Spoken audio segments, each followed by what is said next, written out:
நான் வீழ்வேன் என்று நினைத்தாயா என்ற தமிழ் கவிஞன் பாரதியின் வரிகள் யாருக்கு பொருந்துமோ இல்லையோ ஜப்பான் நாட்டினருக்கு பொருந்தும். இதோ உருக்குலைந்து கிடக்கும் இந்த கட்டிட சிதறல்களே அதற்கு சாட்சி.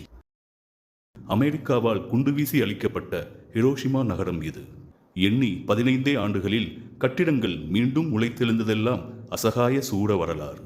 இடிபாடுகளை அகற்றவும் போருக்கு முந்தைய மக்கள் தொகையை மீட்டெடுக்கவுமே 10 ஆண்டுகள் ஆனதாம். 1949 ஹிரோஷிமா அமைதி நினைவு நகர கட்டுமான சட்டத்தை இயற்றிய ஜப்பானிய அரசாங்கம் நகரத்தை மீட்டுருவாக்கம் செய்ய நிதியும் வழங்கியது. இன்று உலக அமைதி பூங்காவாக யுனெஸ்கோ உலக பாரம்பரிய நினைவு சின்னமாக திகழும் ஹிரோஷிமா 60 ஆண்டுகளில் உலகமே வியந்து பார்க்கும் அளவில் புதிய உச்சத்தில் இருக்கிறது. எந்த நிலை வந்தாலும் விடாமுயற்சி விஸ்வரூப வெற்றியை தரும் என்பதே ஹிரோஷிமா நகரம் உணர்த்தும் பாடம்.